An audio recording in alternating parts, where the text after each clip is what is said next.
just so weird because it's not it's very artistic. And he was just staring at us and waiting for one of us to talk or say something. And then when one of us would talk, he'd be like, no, just taking the moment. And I was like, these are the exact kind of weirdos that I need to be around. Like, this is what I want the rest of my life to be like. This podcast is about you and your journey in music, and we'll talk about the new stuff you have coming out. Awesome. That sounds great. Amazing. So you're in LA. Are you born and raised in LA? No, I have been in California my whole life. I was born more in like the Bay Area near Fresno and moved to LA for college. I'm in college still right now. Oh, rad. Okay. Where in the Bay Area? Whereabouts in the Bay Area? I lived up there for a while. I'm from San Diego, so I know California well. I lived in the Bay Area for a little bit, but now I'm in Nashville, so I'm just curious. Okay, cool. We kind of moved up and down. I was born like in the Central Valley of California, near like Fresno, and then kind of moved our way south and came back up and settled for a good amount of time in a little town called Ojai, California.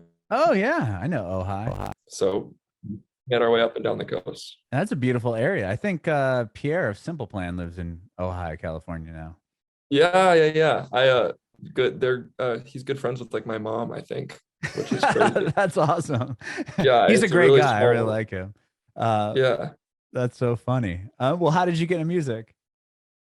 I started as it's a weird path. Like no one in my family is really musical. I started as an aerospace engineer when I went to college, and then when I was doing that, I started playing guitar. I had played it a little bit as a kid and just picked it up again as a hobby. Got like obsessed, absolutely obsessed, and started doing less and less engineering. Started doing sessions for other artists and stuff, playing in their songs. And then over time, I started to develop like a hand condition that I had when I was younger, and it came back. And it prevented me from being able to open my hands just because I was playing guitar so much that the tendons in my hands would swell up and I wouldn't be able to move them. So it freaked me out. Didn't know what I was going to do. Went to my doctor. They said, you got to stop playing guitar. And from there started writing songs just because I still had that like musical void kind of left over. And I guess from there, I started writing songs. When I couldn't think of how to get people to sing them, I just started singing them myself. And yeah, that was like almost 2 years ago now. Oh, wow. So this is very new. The songwriting thing. Okay. Yeah, I've only been releasing music for roughly 10 months or so, almost a year.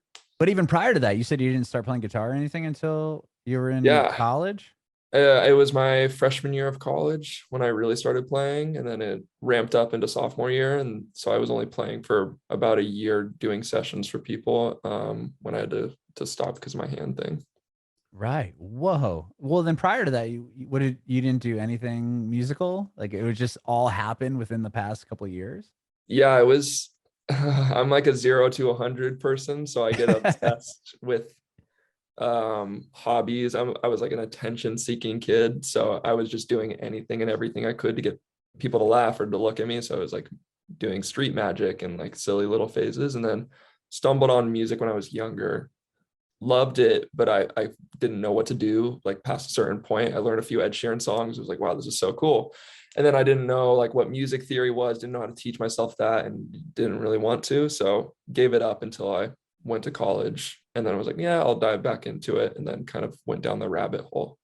Oh, okay. So you did play a little bit of guitar then? Yeah, I learned the A-Team and Grenade by Bruno Mars. Okay. And just like whatever, was charting at the time, and whatever was stuck in my head, I would try to figure out. And when did you start playing guitar? Like how old were you when you started doing that? That was 12, maybe 12, something like wow. That. So you put it down for a bit. It sounds like. Yeah, super, super long time. Like almost like 7 years. I was gonna say a decade, and then I'm like, I'm not even 22 yet, so that doesn't make sense. But I'm not that old yet. So yeah, it was definitely a minute. Wow. And then what drew you back into it? Like, did you hear something or somebody say like, why pick it up again? That's a good question. I my freshman year of college, I was living in my car to save money. I hadn't moved to LA yet. You were I got, living in your car? yeah, I was Oh living my in my gosh. car for that year. Tell me this story. Okay, so you moved what from Ojai to LA?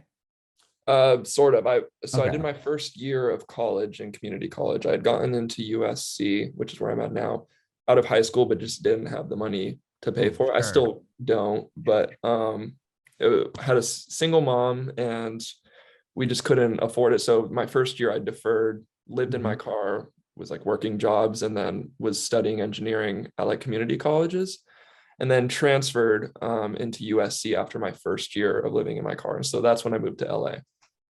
Wow. What? Yeah, I it mean, was a living in your weird. car, that's crazy. I mean, how, what? I can't even fathom that. Like, do you like how do you even manage that?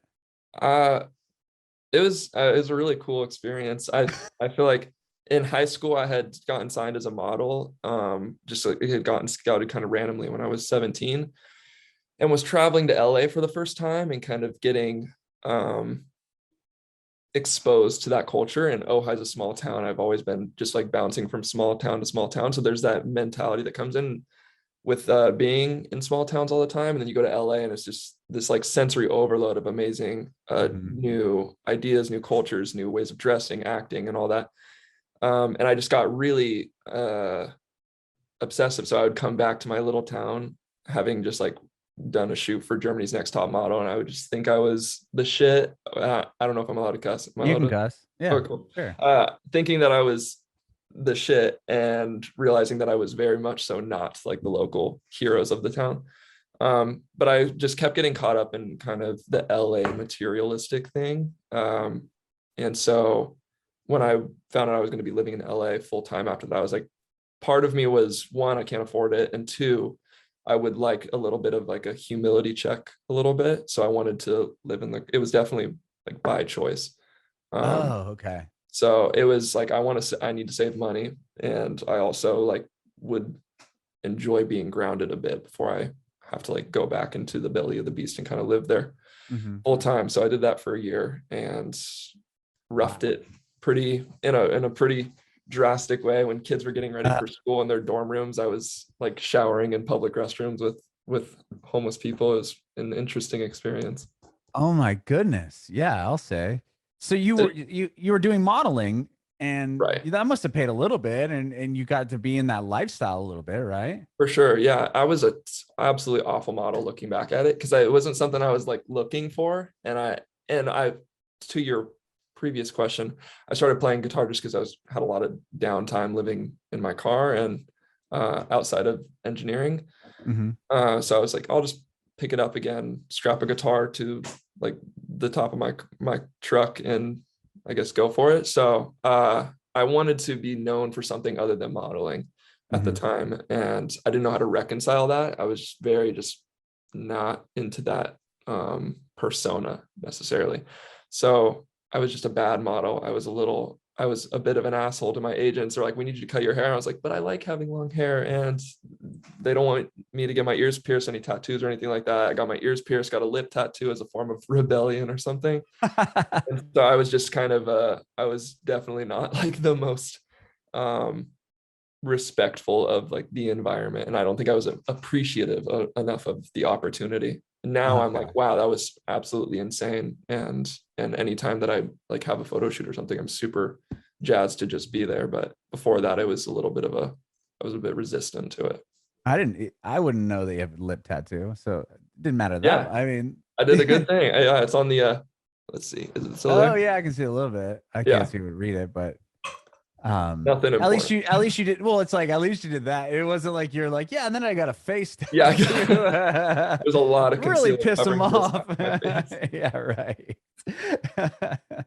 Okay, so you're in your car, you have a lot of downtime. You obviously had a guitar, or did you pick Yeah, that up along the way? yeah. I bought just like a cheap electric guitar and didn't have anything to plug it into. So I was just like playing an electric guitar acoustically. And if you've ever heard it, it just sounds like not good at all. Yeah, But no, I know what it's yeah. But you can tell what notes are and everything. You can do Yeah, it. I just wanted to get the feeling under my fingers and build a kind of a comfortability. So then when I came to LA, I started doing sessions for people, just because I was like practicing and playing just an ungodly amount. So you And met people that needed what, a studio guitar player or something, or session guitar yeah, I player? was in the engineering school at USC, Uh-huh. but I mean, there's not really a huge community when it comes to engineering, and I'm a bit community based. I Uh-huh. love like that family feeling. And in engineering, it's just like everyone is suffering together, and I guess there's kind of a bond there because everyone's like studying for thermodynamics or something. Like, man, we're all gonna fail this, but hopefully the curve on the test is gonna save us. Whereas music, it's very collaborative, and everybody's just it's a bit more kumbaya in a good way. Uh-huh. So I was familiarizing myself with the music community at the music school at USC while studying engineering. So I would like hang out with people, and then I would be kind of the odd man out and be like, oh, that's crazy. You guys are like playing shows and stuff, and I'm, doing whatever I'm doing. So whenever they needed a guitar player, I would just kind of volunteer myself as someone that could probably do it. Oh, okay. Wow. Yeah. And then you played too much. You said your hand condition came back. Yeah, I was playing. I mean, when I was in my car, it was a lot. It was like not sleeping because I was just manic uh, with obsession. And so I was playing like 6 or 7 hours a day, Wow. and like sleeping in the library whenever I could.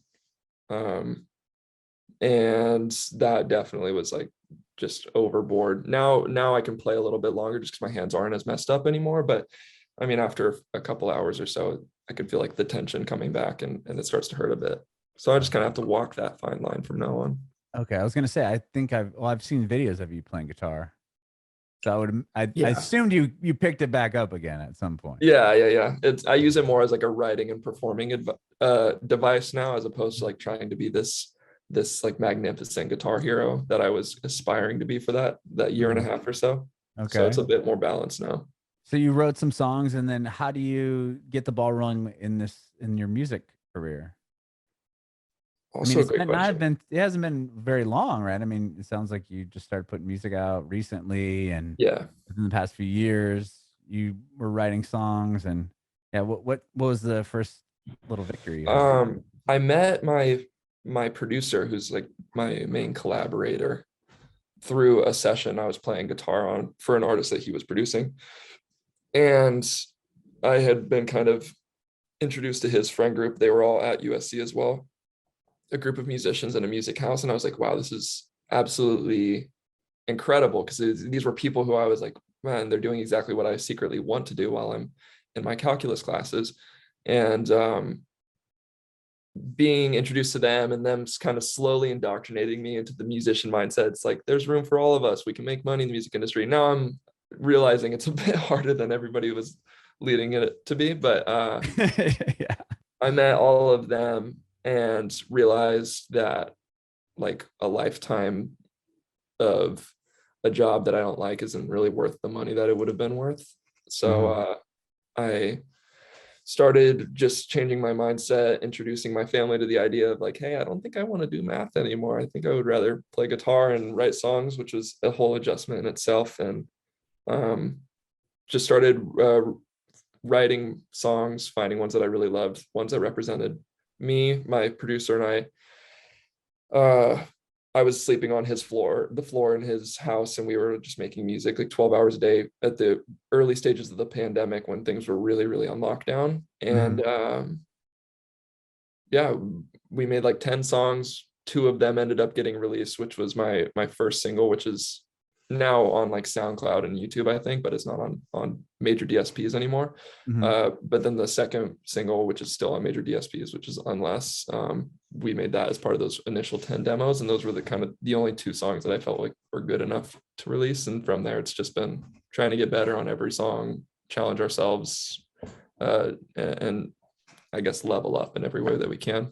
Sure. Are you still studying engineering, or did you switch your major up?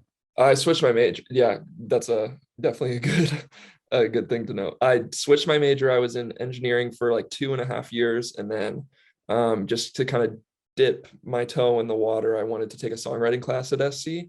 Mhm. And as soon as I walked in, I just like started tearing up because the professor was sitting on a stool with a jewel in his hand, and he was just staring at the class with his legs crossed, and he was just, it was very like, just so weird because it's very artistic, and he was just staring at us and waiting for one of us to talk or say something, and then when one of us would talk, he'd be like, no, just taking the moment. And I was like, these are the exact kind of weirdos that I need to be around. This is what I want the rest of my life to be like.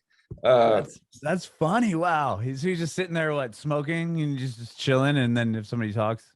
Yeah, he was like treating it as if he was on stage during a performance, and he just wanted to like take in the fact that he was at Glastonbury or something, playing like man, 50,000 people.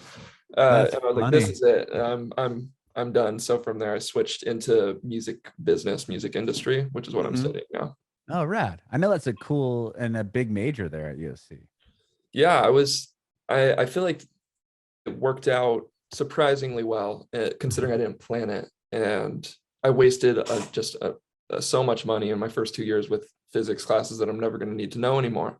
But I also happened to go to one of the few schools in the country that offers like a pretty robust music industry program. And it's based in LA, which is right. the place to be for music industry. So the stars accidentally aligned, and I kind of found myself in a situation more conducive to my wants and my needs than I realized prior. Okay. And you have a song that went off on TikTok, right? You had like a viral video. Yeah, it was my first experience with anything like that. What was that like? I had been posting so much on TikTok very consistently. I mean, I don't post videos like anybody else. I don't record in TikTok and then just like throw text on it and upload it. I record it on my phone, export it to Logic, like compress the audio, I adjust the lighting, the crop, like all this stuff. I take way too much pride in the video making process, and I had just been doing that for a year, and nothing had been, I mean, like most views I had gotten on a video was maybe 800 views, like 100 likes or something. And I posted what is now Can't Hurt Me, just an early draft of it, and it got 8,000 views. I was like, oh my gosh, I made it. Like, this is crazy. I'm doing it. And then was that real quick, was that done the same way where you shot at the video, put it in Logic, fixed the stuff, and then, so that was like a more of a produced video? Yeah, well, I posted it the really big video was like the fourth time, maybe the fifth time that I posted that song, and that was when it got, you know, as much attention as we are now talking about. But before that, it was like kind of a steady ramp up. I was still like overproducing the TikToks and stuff, but every time I posted the song, it would just get more and more views. It was 8,000 and then 100,000 and 300,000. And I was like, wow, this is absolutely crazy.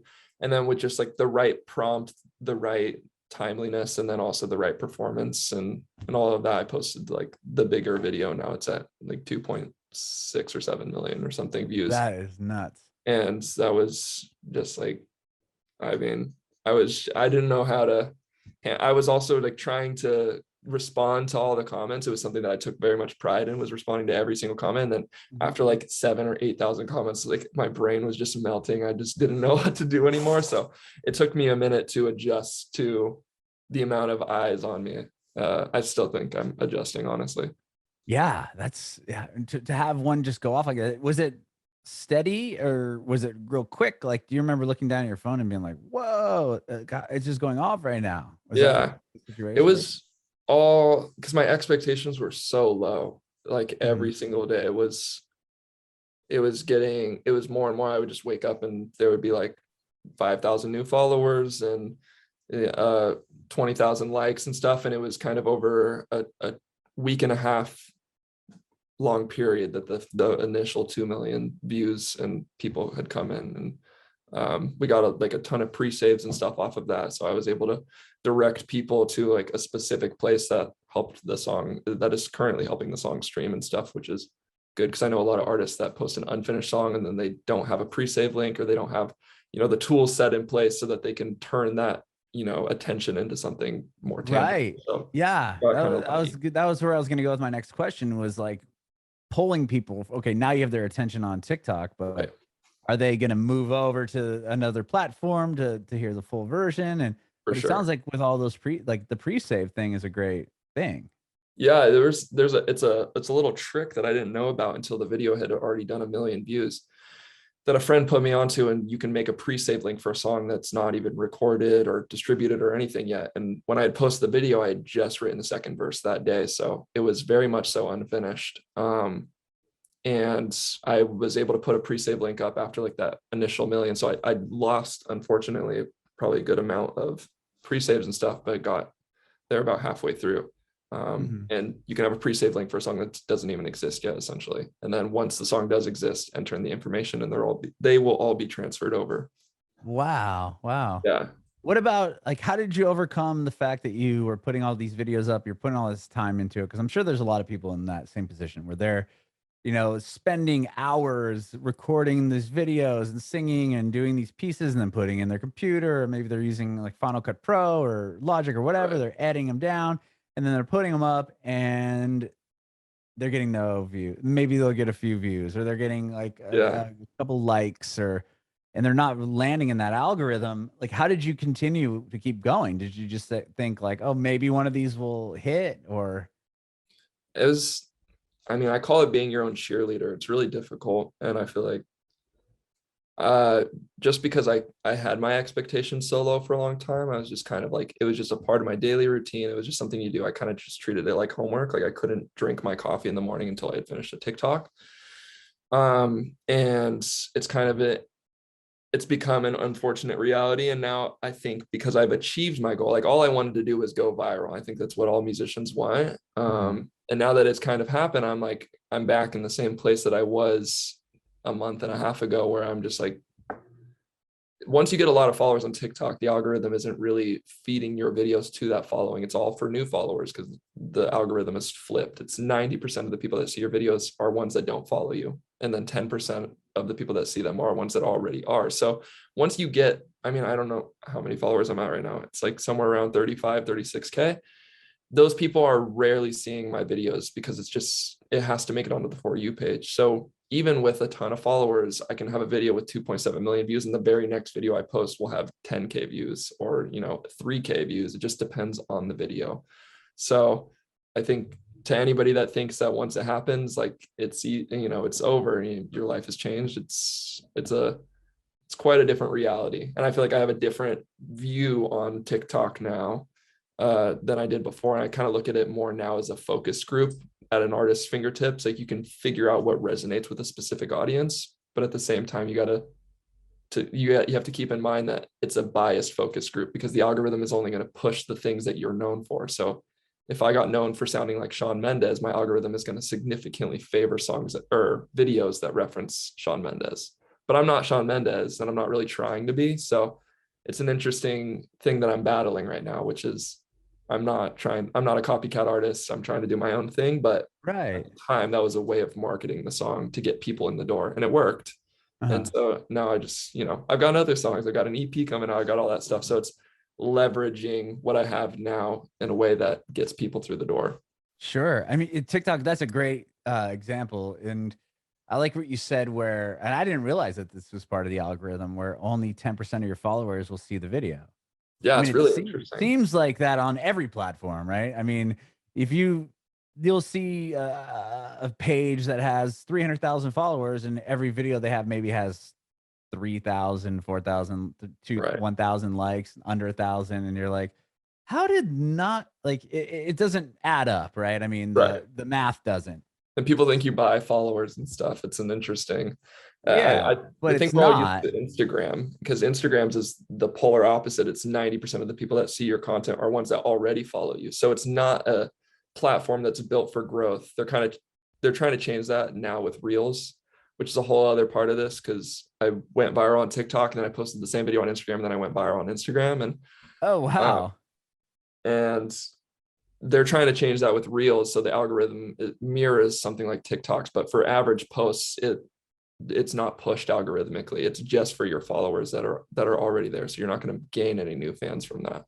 Right, but even with TikTok, no one's looking at the following portion, right? I mean, like 99% of people that are on that app are just on the For You page, flipping up and up and up and up and up. So you could follow, which is weird to me. It's like, the fact that people will take their time to follow like somebody that puts a viral video out. Somebody was telling me it's more like for the clout. Like it basically which is cool, and that you're getting followers and like that. I mean, that's rad. The fact that it's Right. translating into followers, but it is one of those weird things where it's like, yeah, I'm gonna follow you, but I'm probably not even gonna ever see your video again unless I like physically Right. look you up. But that's a great. It's also great for you to see, like, okay, like you said, it's a focus group. Okay, this video had 5,000 views. This one had 100, 1,000, whatever it is. But you can Right. kind of gauge it because it's not just going off the people that are already your fan. Exactly. They're new people. And I think the whole idea of just having followers on TikTok specifically is just the idea that you have followers. It means that someone liked your personality, your video enough to want to follow you, even though they're not going to see your stuff, the intention is there. So for people that see that you have 100,000 followers on TikTok, in your day-to-day, it doesn't really change much unless they're also following you on Instagram and Twitter and all these other things, and they're coming to your shows. But the intention of like, oh, this person's interesting enough, I like their music enough to want to see them, regardless of whether or not I actually will, I think is Right. it's the cloud thing, exactly what you're saying, you know? It's just so interesting to me. Yeah. It's all about it. Social media is changing a lot right now.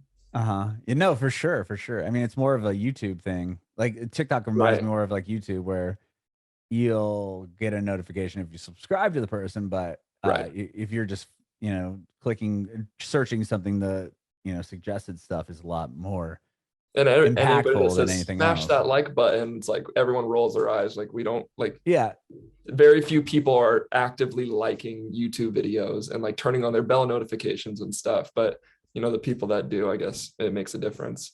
yeah, exactly. I mean, there's people that obviously reach a certain point with YouTube, for example, that it's like no matter what, they're going to put a video out, it's going to get millions of plays. For sure. For Because sure. people do smash the like button or whatever, Yeah. and they Yeah. have Yeah. enough people that are down because they're like, okay, I know what this person's going to bring to the table every time a video comes out for them. That's a whole other battle just as artists now, is if I blow up for one thing on TikTok, TikTok's geared, like TikTok wants to see me do that one thing I blew up for 10 different ways. And they want my whole brand to be that. So my prompt for my big video was imagine that Camila Cabello cheated on Shawn Mendes because they had just recently broken up. And then I wrote a song about it. And then in the comment section, people are like, oh, do one for like some other celebrity, do one for Chloe and whoever just cheated on her.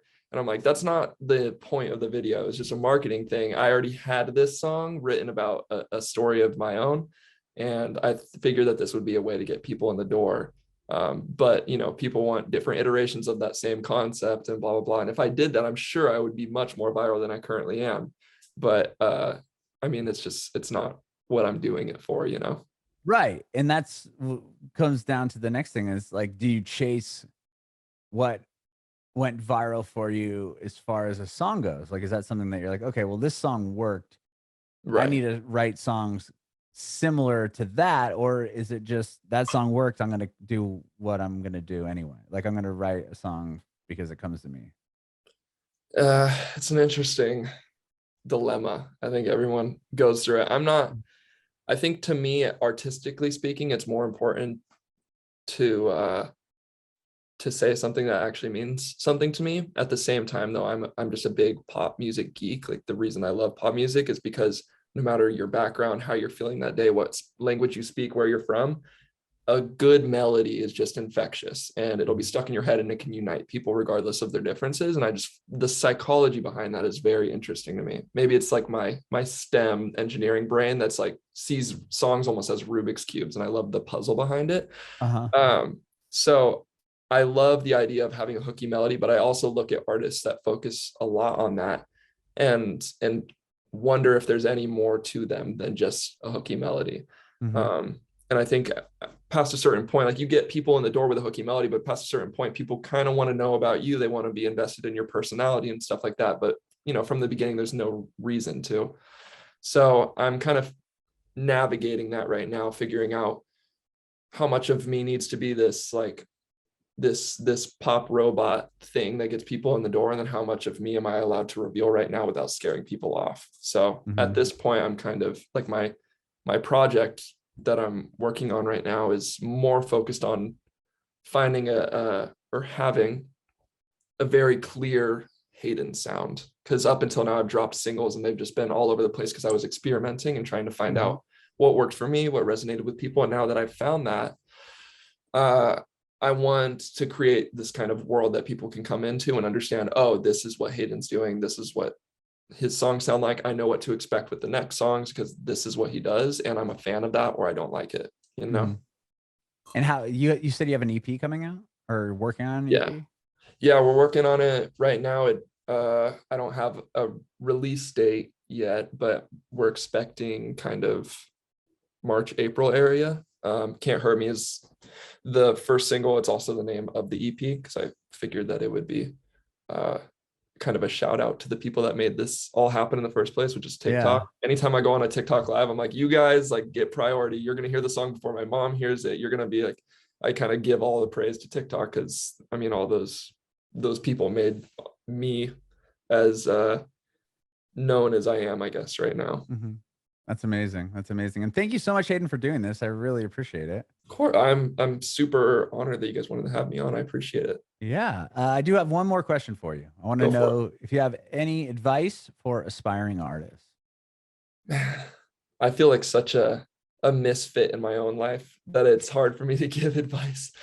But I mean, I think it all comes back to being your own cheerleader and setting like expectations. I'm really bad at setting expectations, and it's something that I wish I were better at.